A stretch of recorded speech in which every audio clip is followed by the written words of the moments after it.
Hi guys! So it's me again, ang inyong lingkod, Madam Jazz. So guys, nandito tayo ngayon sa mall parking lot ng ating Deca Homes condo unit. So ayan guys, so tayo check out natin yung laman ng Deca Mall. So watch it out. Guys, mamimili tayo kasama si Boss Joey dito sa hypermarket. At ayan ang aming nangunguha ng jutes na van. Tayo nandiyan lang sa kalam. Guys, ayan ang ating hypermarket dito sa Deca Mall. So ayan guys, makikita niya meron yung parking, mahaba ang parking niya. So ito yung lot 2 at tayo po ay sa lot 1. Guys, mamimili na tayo. Kuha muna tayo ng car. Guys, mamimili tayo ng mga kailangan natin.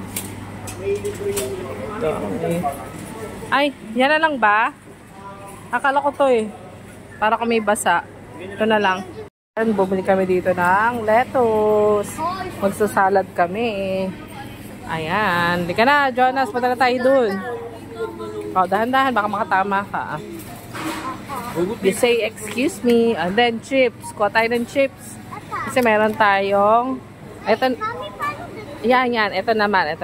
Okay. Mamimili tayo ng Lucky Me. Yan. Kasi para kapag wala masyadong ulam, meron tayong Lucky Me and of course, Pansit Canton. Yan. Pansit Canton. Para sa mga snacks.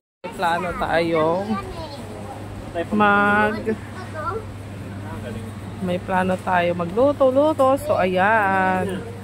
Naman tayo ng mga seasoning, guys. Yan. Mamimili naman tayo ng mga seasoning. Guys, mayroong kulay purple na cabbage. Ay, wag yung... Tapos ayan, nandito tayo sa gulay at sa meat section.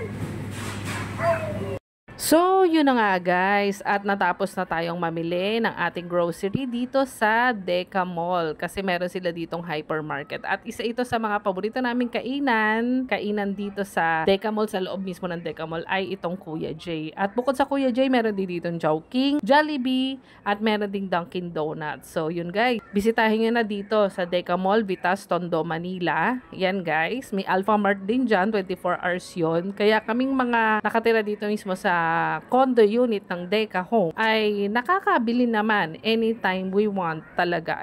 Malapit na kan pwedeng lakarin. So, yung mga taga Velasquez at taga Vitas dyan, ayan, bisitahin nyo na rin ang Deca Mall kasi sobrang lapit lang nito sa inyo. So, yun lang guys, matatapos na ang video. Pa-like, pa-follow, pa-subscribe. Bye-bye!